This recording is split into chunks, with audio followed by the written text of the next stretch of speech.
Hello everyone, আসসালামু আলাইকুম। আপনারা সবাই কেমন আছেন? আশা করি অনেক ভালো আছেন। আমি আপনাদের দোয়ায় আল্লাহর রহমতে অনেক অনেক ভালো আছি। আজকে শাক রান্না করার জন্য আমি লবণ দিয়ে দিচ্ছি। আজকে লাউ, এই যে এখানে দেখতেছেন মিষ্টি কুমড়া শাক। তো এগুলো একটা বাসাতে আসছি অনেক দূরে বেড়াতে। তো বাসায় আন্টি আজকে আমাদের জন্য একটু ছোটোখাটো আয়োজন করতে বলছে।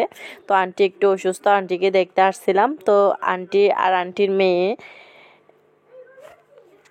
আমাকে বলছে, মানে তুমি রান্না করো, তোমার ভিডিওতে তোমাকে অনেকবার দেখছি ভিডিওতে রান্না করতে, তুমি রান্না করো। তো আমি শাকগুলো এখানে সিদ্ধ করতে দিয়ে দিছি রান্না করার জন্য, দেখতেছেন। তো আজকে আমাদের জন্য অনেক আয়োজন করছে। তো যাক, এগুলো আমি একটা একটা আপনাদের শেয়ার করব, কারণ সব কিছু তো একটা ভিডিওতে শেয়ার করা সম্ভব না। এজন্য আমি আপনাদেরকে শেয়ার করব। আর এই যে দেখেন, এদিকে আমি সব কিছু রান্না করতেছি। ওদের বাসায় এসে সব রান্নার আয়োজন আমিই করলাম, কারণ আমার ভিডিওতে না দেখলে ওদের অনেক ভালো লাগে ভিডিওগুলো দেখে। বলছে তোমার রান্নাগুলা অনেক সুন্দর হয়, তো আজকে সব আয়োজনটা তুমি রান্না করো। তা আন্টির মেয়েকে দেখতে আসছে, ওই জন্য আন্টি অসুস্থ, আন্টি বলছে তুমি রান্না করো, এই জন্য আমি রান্না করতেছি। কারণ আমরাও গেছি আন্টির মেয়েকে শ্বশুর বাড়ি থেকে দেখতে আসছে, এই জন্য। তো আজকে ছোটোখাটো আয়োজন, এগুলা কিন্তু মেহমানদের জন্য না, এগুলা বাড়িতে খাওয়ার জন্য রান্না করতেছি। তো মেহমানদের সব রান্না প্রত্যেকটা ভিডিওতে আমি শেয়ার করব, প্রতিদিন একটা একটা রান্নার ভিডিও শেয়ার করব। অনেক কিছু রান্না করলো, তো অবশ্যই আপনাদের সেগুলো ভালো লাগবে, কারণ অনেক সুন্দর হয়েছে রান্নাগুলো, আন্টির মন মতোই হয়েছে। যেমন মেহমানদেরও খাইতে অনেকটা ভালো লাগছে। তো সব ভিডিও আমি আপনাদের শেয়ার করব, একটু অপেক্ষা করুন, কারণ ধীরে সুস্থে দেখতে হবে ভিডিওগুলা। তো আমি কথা বলতে বলতে শাকগুলা তেলের মধ্যে দিয়ে দিচ্ছি রসুন দিয়ে। তো এই শাকগুলা হচ্ছে, এই যে আমাদের এখানে মোরা আছে, মোরারি শাক অনেক দূরে বলবেন। তো সব কিছু আমি রান্না করতেছি, কারণ আপনারাও, আমি সত্যিটা বলে দিচ্ছি, কারণ আমি বেড়াতে গেছি, ওখানে রান্না করতেছি। আর আপনারা বলবেন এগুলা গ্যাসের চুলায় রান্না করতেছ, কারণ গ্যাসের চুলা না, এগুলা হচ্ছে আন্টিদের বাসার গ্যাসের চুলা। কারণ আমাদের বাসায় তো এরকম নেই। আপনারা দেখছেন আমার গ্যাসের চুলাটাও হারিয়ে ফেলছি, কারণ আমার আগের গ্যাসের চুলাটা কেমন ছিল সেটা আমার ভিডিওতে দেখবেন অবশ্যই। কারণ এটা আমার গ্যাসের চুলা না, আমার গ্যাসের চুলা তো এখন আমার শাশুড়ির কাছে। তো দেখেন, সেটা আমি সত্যিটা বলতেছি, কারণ এটা একটা বেড়াতে যাওয়া বাড়ির রান্না। তো ওই আন্টির বাসায় রান্না করতেছি সব কিছু। অনেকে দেখে বুঝতে পারবেন, আর অনেকেই বিশ্বাস করলে আর কি, সত্যিটা এভাবে বলতে হতো না। অনেকে তো এগুলা নিয়ে কমেন্ট করেন খারাপ খারাপ, আমি মিথ্যা বলতেছি, অভিনয় করতেছি। অভিনয় না, সব কিছুই সত্যি। এজন্য আমি আপনাদের কাছে সবটাই বলতেছি। তো এখানে আমি এই যে মরিচ ভর্তা করার জন্য চিংড়ি মাছগুলো ভেজে নিচ্ছি, এদিকে দেখতেছেন। আর আমি কিছু রান্নাও শেয়ার করি আপনাদের মাঝে মাঝে ব্লগের সাথে সাথে, কারণ অনেকে আমার রান্নাগুলা দেখতে চান, আর অনেকে বলেন এগুলা কি রান্না। তো যাদের ভালো লাগে তারাই দেখবেন, আর কেউ অবশ্যই খারাপ কমেন্ট করবেন না, অনেক কষ্টে, কারণ কিন্তু দিনটাই যাচ্ছে। তো এদিকে বাড়িতে কাজে কাজে আমি ব্লগ করতে পারতেছি না। অবশ্যই একটা ফাঁকে ফাঁকে রান্নার ভিডিওর ফাঁকে ফাঁকে একটা একটা ব্লগ দেওয়ার চেষ্টা করব। আমরা দুজনেই অনেক কষ্টে আছি, দিনটা খুব কষ্টে যাচ্ছে। কারণ এখন গরু একটা বাচ্চা দিছে, কারণ গরু ওগুলা নিয়ে সামলাতে হচ্ছে। গরুটাও আবার অসুস্থ হয়ে পড়ছে, বাচ্চাটার নাভিটাও ফুলে গেছে, কেন ফুলছে সেটাও জানি না। এজন্য এগুলা নিয়ে একটু মানে ফেরার মধ্যে আছি, সব কিছু মিলিয়ে একটা ফেরার মধ্যে আছি। এই জন্য মানে আপনাদের ব্লগটা শেয়ার করতে পারছি না। অবশ্য ব্লগও শেয়ার করব, অবশ্যই সবাই অপেক্ষা করুন ব্লগের জন্য। আর এদিকে গরুর জন্য অনেকগুলা ঘাস কিনে নিছে, এগুলারও কাজ করতে হচ্ছে, মানুষ দিলাম।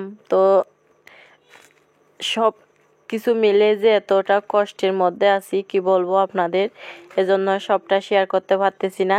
তো এদিকে আমি কথা বলতে বলতে মাছগুলো ভেজে নিলাম, পেঁয়াজ কুচি নিয়ে নিছি, সাথে মরিচগুলো ভেঙে নিছি। তো এগুলো আমি এই যে দেখেন এখানে তেল দিয়ে দিব, এগুলো ভর্তা করে নিব। এই জন্য এখানে আবার রান্না করব আলুর ভর্তা। তো এগুলো সব কিছু হচ্ছে আন্টির বাসারই একটা ছোটোখাটো রান্না। তো অনেক কিছু রান্না করা হয়েছে, অনেক কিছুর আয়োজন করলো মেহমানদের জন্য।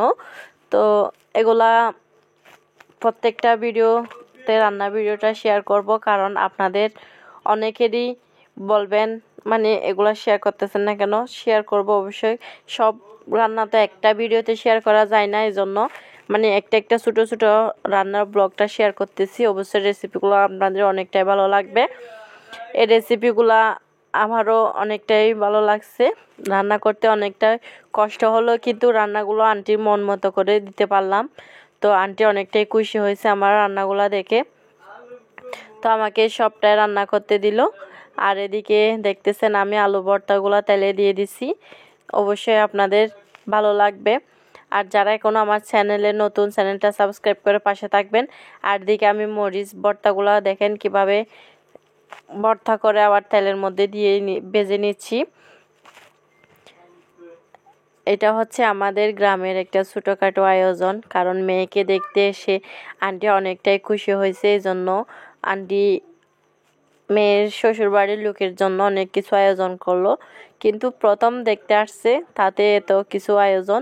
তো এত কিছু আয়োজন এগুলো আপনারা দেখতে পারবেন প্রত্যেকটা রেসিপিতে। একটা আজকে একটা দিলাম, কালকে একটা দিব, এরকম প্রত্যেকটা রেসিপি আপনারা অবশ্যই দেখবেন, কারণ এই রেসিপিগুলো দেখলে আপনাদের অনেকটাই ভালো লাগবে আর আপনারা অনেক খুশি হবেন।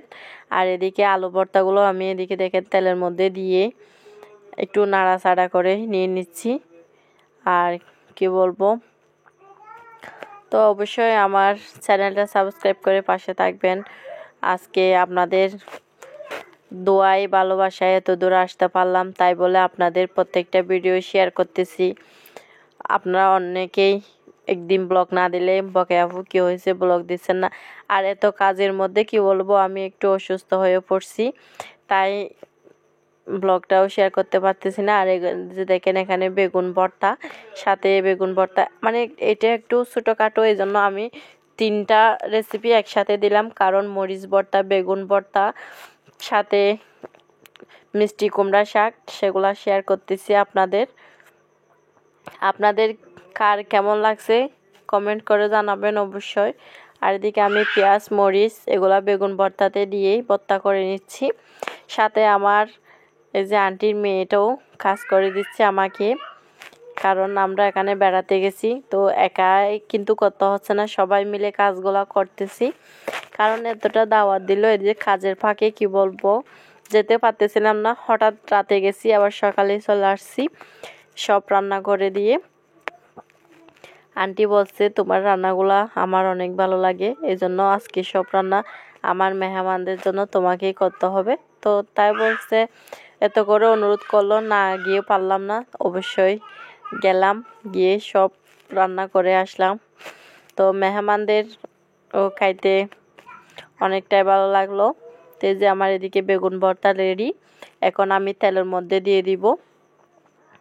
যে দেখেন এদিকে আমি কড়াইটা বসাই দিছি, একদম নতুন ডেকচি, আমি প্রথম ডেকচিতে রান্না করতেছি, এটা তো এখনও একবারও রান্না করে নাই, তো আমি প্রথম রান্না করে এত যে রান্না ডেকচিরও অভাব হয়ে গেছে কি বলবো।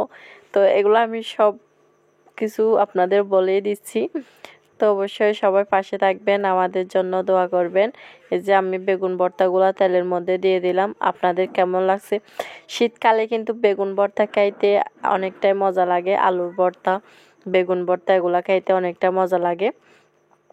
যে দেখেন আন্টির বাসাটা, এটা হচ্ছে রান্নাঘর একটা, তো এখানে ডেকচি রান্না করার সব কিছু পাত্র আর কি। তো সবাই আমাদের জন্য দোয়া করবেন। আল্লাহ হাফেজ।